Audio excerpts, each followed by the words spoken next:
नमस्कार, मैं हूँ संतोष नादरगे। अभी हम ए नागराज जी का जीवन चरित्र पढ़ रहे हैं, जिस बुक का नाम है दिव्य पथ। अभी हम 10वें पार्ट की ओर बढ़ेंगे, जो कि इस बुक में पेज नंबर 36 है। और सामाजिकता, लोक व्यापीकरण, जो भी आगे ये मेन टॉपिक्स है, आगे बढ़ेंगे। सामाजिकता। बाबा जी ने सामाजिक जीवन में एक मर्यादा को बनाकर रखा। कभी भी किसी रोगी से अथवा जिज्ञासु से अकेले में नहीं मिले। बहुत मानवों ने उन्हें धन देने का प्रस्ताव दिया, परंतु उन्होंने प्रत्येक को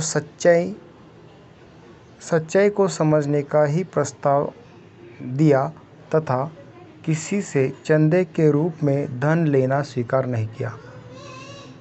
अध्ययन में लगने के पश्चात जिन मानवों ने भी व्यवस्था में तन मन धन का योगदान देना चाहा, उसका स्वागत किया। कब किया? अध्ययन होने के बाद, उसकी समझ बढ़ने के बाद, भ्रमित से जागृत की ओर बढ़ने के बाद। क्योंकि मेरे ख्याल से भ्रमित मानव का दान भी वो दान नहीं होता, वो कुछ अपेक्षा के तौर पर दिया हुआ रहता है। में भी ये कारण होगा।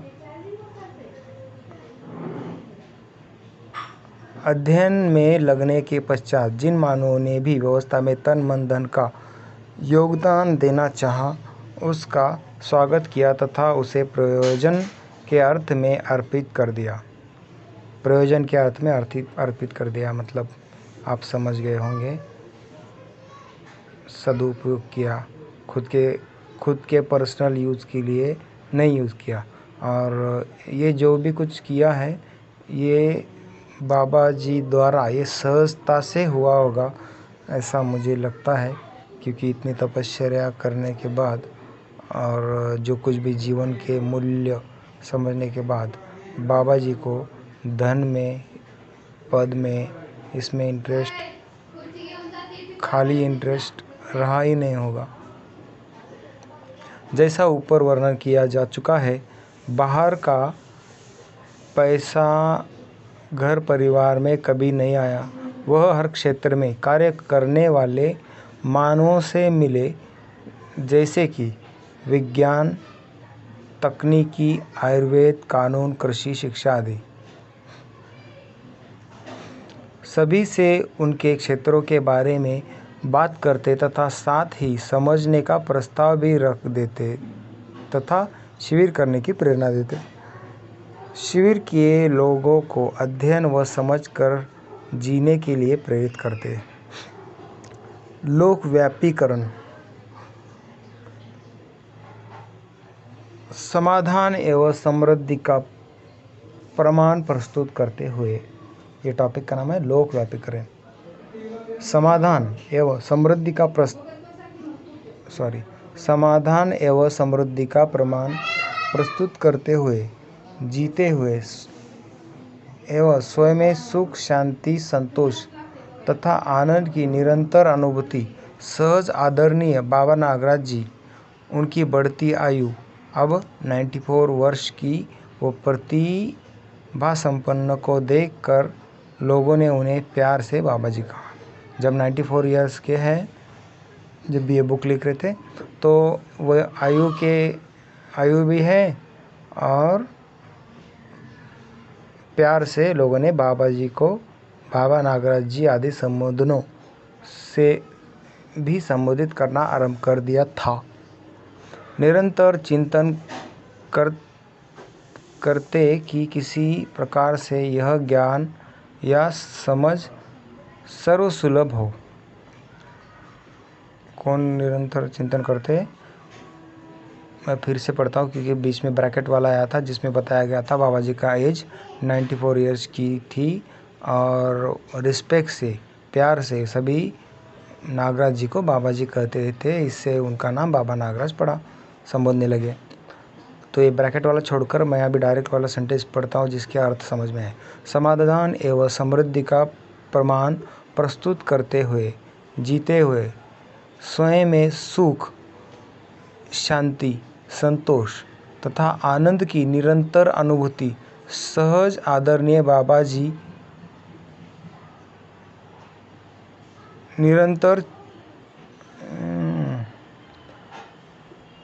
समाधान एवं समृद्धि का प्रमाण प्रस्तुत करते हुए,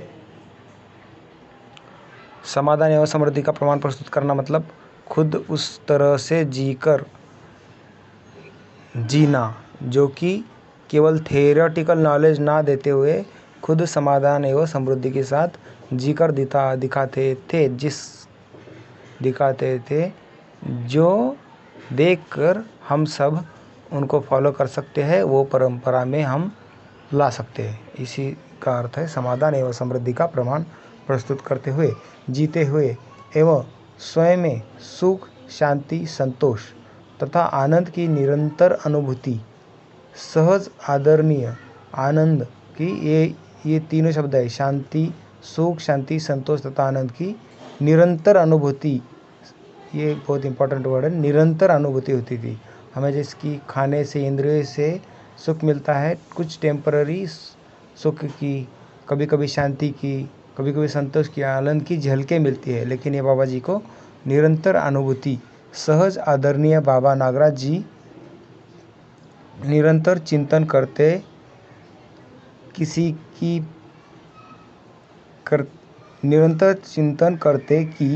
किस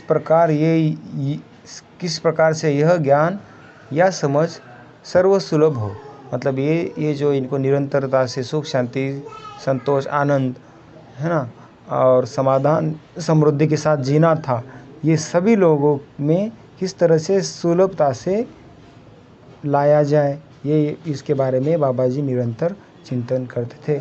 मतलब कि उनको तो प्राप्ति हुई, अभी वो पूरी मानवता को बांटने के लिए उनके दिमाग में, उनके मस्तिष्क में योजनाएं चलती होंगी। चलो, मैं जो अनुभव किया हूँ उसको मैं विनय ही कर सकता हूँ। उसे समझना प्रत्येक व्यक्ति की जिम्मेदारी है, और उस जिम्मेदारी के साथ है प्रत्येक की स्वतंत्रता। हाँ, जिम्मेदारी तो है लेकिन स्वतंत्रता भी है। बहुत बढ़िया। इच्छा हो तो समझे अथवा न समझे। विगत में ऐसा कहा जाता रहा कि अनुभव को बताया नहीं जा सकता, किंतु इस बात की मुझ में स्वीकृति है कि मैं जो अनुभव किया है उसमें जो सच्चाई है, अनुभव ही ऐसी वस्तु है जिसे बांस पर चढ़कर चिल्लाकर बोला जा सकता है अच्छे से, और सच्चाई एक से दूसरे को समझ में आएगी, ऐसा मेरा विश्वास है। आरंभिक काल में उन्होंने कुछ साधुओं से इस ज्ञान की चर्चा की थी, परंतु शीघ्र ही यह पता चल गया कि अधिकतर साधु न तो ज्ञान की खोज में थे और न ही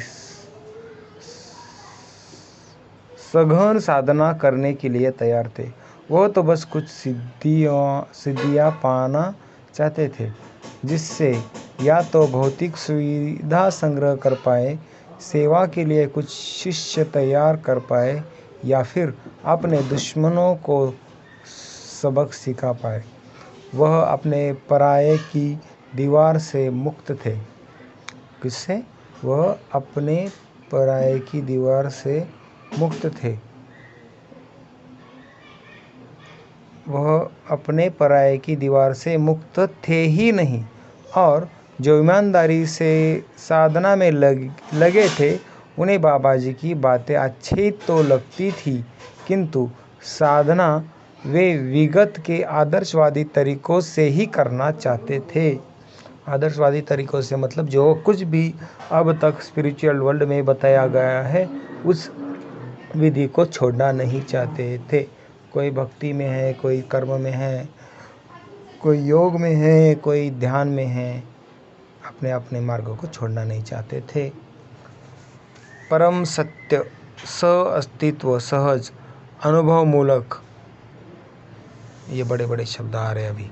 परम सत्य, सह अस्तित्व, सहज, अनुभव मूलक, प्रमाण बोधपूर्वक चिंतन विधि से उन्होंने परिवार, समाज, शिक्षा, राजनीति, धार्मिकता, व्यापार व प्रकृति इत्यादि की तत्कालीन स्थिति को देखते हुए कई मुद्दों पर विचार किया, जिनको निम्न तरह से संक्षिप्त में वर्णित किया जा सकता है। परंपरा की समीक्षा व सही प्रस्ताव। परंपरा की समीक्षा, समीक्षा मतलब इवैल्यूएशन, मतलब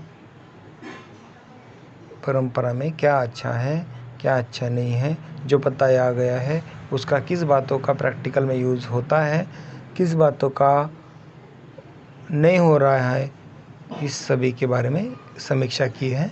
और इसी के बदौलत जो कुछ भी नया आइडिया बाबा जी को मिला वो उन्होंने प्रस्ताव रखा।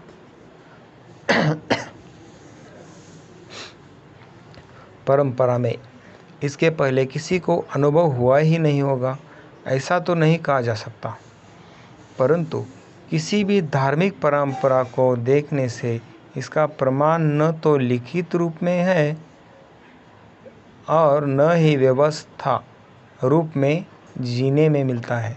व्यवस्था मतलब सिस्टम में जीने में मिलता है, ना जीने में मिलता है और ना लिखित स्वरूप में है। क्या?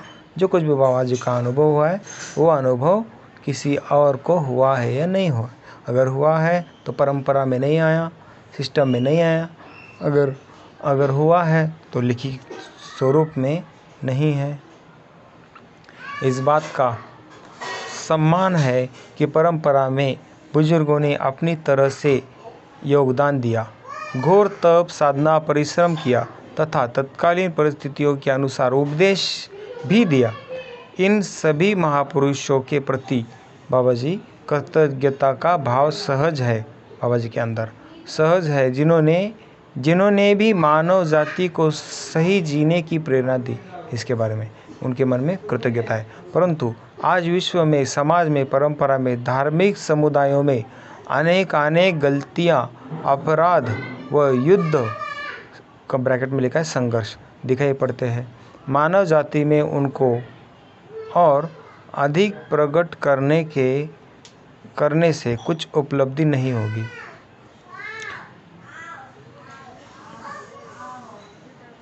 मानव जाति में उनको और अधिक प्रकट करने से कुछ उपलब्धि नहीं होगी। न तो गलती को गलती से, अपराध को अपराध से और युद्ध को युद्ध से रोका जा सकता है और न ही इनका विरोध करने से इनको मिटाया जा सकता है। अतः सही का प्रस्ताव देना ही मानव जाति के लिए उचित होगा।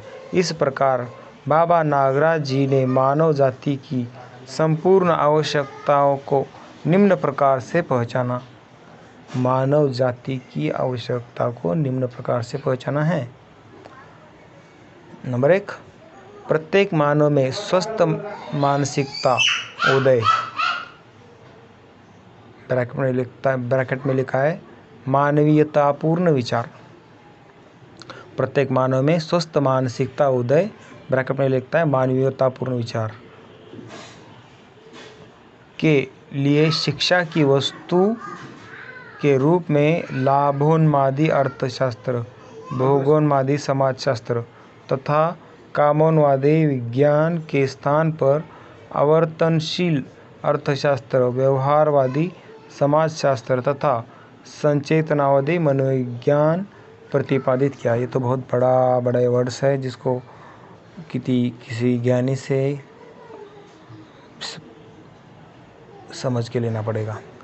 ये हो गया पॉइंट पहला। दूसरा पॉइंट आया प्रत्येक मानव परिवार के कार्यक्रम के लिए संग्रह सुविधा के स्थान पर न्याय, समाधान और समृद्धि। तीसरा पॉइंट सामाजिक शांति। ये पॉइंट मेरे को भी समझ में पूरी तरह से नहीं आ रहे हैं, जो कि शिविर में हमें समझ में आ सकते हैं, इसीलिए शिविर रखे हैं। सामाजिक शांति एवं, अभी मैं तीसरा पॉइंट पढ़ रहा हूँ, सामाजिक शांति एवं सर्वशुभ राजनीति के लिए शक्ति केंद्रित शासन के स्थान पर समाधान केंद्रित अखंड समाज व्यवस्था।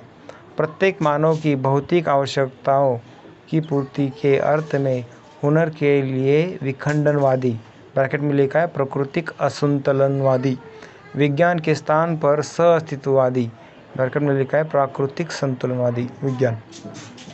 भौतिक समाधान एवं सामाजिकता के लिए द्वंद्वात्मक भौतिकवाद, संघर्षात्मक जनवाद तथा रहस्यात्मक आदर्शवाद के स्थान पर समाधानात्मक भौतिकवाद, व्यवहारात्मक जनवाद तथा अनुभवात्मक अध्यात्मवाद ब्रैकेट में लिखा है सह-अस्तित्ववाद, रहस्यमूलक ईश्वर केंद्रित मान्यता तथा अस्थिरता निश्चयता मूलक वस्तु केंद्रित चित्रण के स्थान पर अस्तित्व मूलक मानव केंद्रित चिंतन। अभी उसके बाद में नया नेक्स्ट पॉइंट आया है शिशु के बारे में क्या कहा है। हर मानव संतान जन्म से ही जिज्ञासु होती है, न्याय की अपेक्षा करती है, सही कार्य व्यवहार करना चाहती है तथा स्वयं स्फूर्त विधि से सत्य वक्ता रहती है। यह हर मानव संतान में सर्वेक्षण रहता है और हर मानव सर्वेक्षण करता है।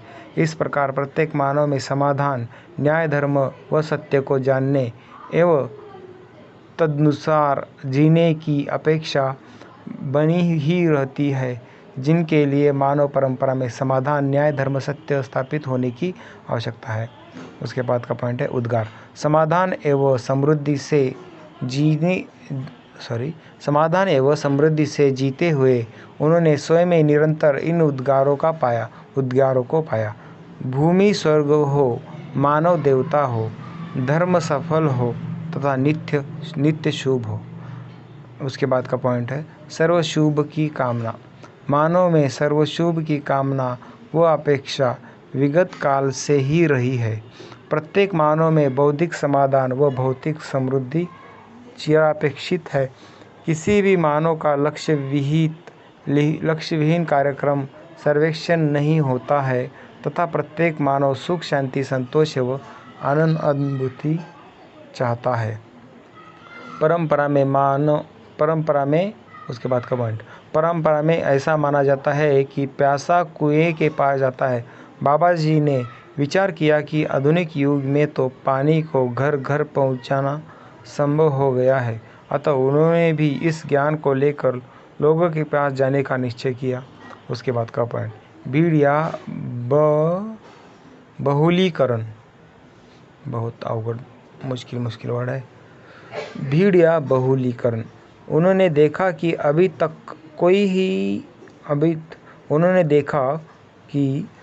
तक कोई भी महापुरुष परंपरा में ज्ञानी होने का प्रमाण उपलब्ध नहीं है। उनके बहुत से शिष्य, उनको मानने वाले तथा नाम से कुछ समुदाय को सर्वेक्षण में आते हैं। इस धरती पर स्वर्ग तभी संभव हो पाएगा जब अनुभव संपन्न मानवों की परंपरा स्थापित हो जाए। अतः अपने पास बहुत अधिक भीड़ एकत्रित करने की अपेक्षा केवल उन्हीं जिज्ञासुओं को अनुभव बोध कराने का निश्चय किया, संकल्प लिया जिनके लिए समझना प्राथमिक हो गया था। आज अनेक व्यक्ति अध्ययन व तदनुसार जीने में लगे हुए दिखते हैं। नेक्स्ट पॉइंट साधना या अध्ययन विधि। अभी तक परंपरा में ज्ञान प्राप्ति के लिए साधना, तपस्या, समाधि का ही रास्ता बताया गया है। आखिर उन्हें भी तो उनके गुरुजनों ने तथा बुजुर्गों ने समाधि की ही प्रेरणा दी थी। प्रत्येक मानव सुखी होना चाहता है, जो अनुभव संपन्नता से ही संभव है।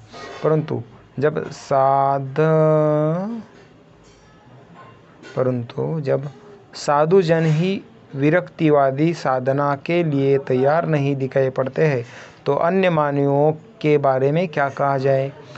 हर कोई तो परंपरागत साधना के लिए तैयार होगा ही नहीं। फिर समाधि से अनुभव तक पहुंचना एक अनिश्चित यात्रा है, जबकि आज लगभग प्रत्येक मानव संतान 20 वर्ष से अधिक आधुनिक शिक्षा में लगाता है। क्यों न इसे शिक्षा की वस्तु के रूप में तैयार किया जाए और अध्ययन विधि विकसित की जाए, जिससे प्रत्येक मानव संतान जब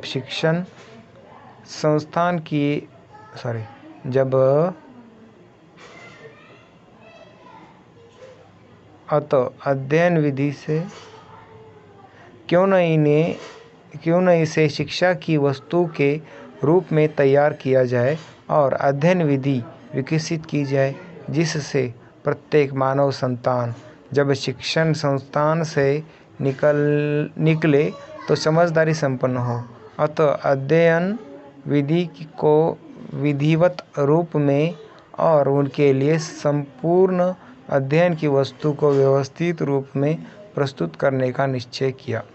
उसके बाद हम देखेंगे अध्ययन विधि, ये होगा नेक्स्ट पार्ट में। धन्यवाद। नमस्कार।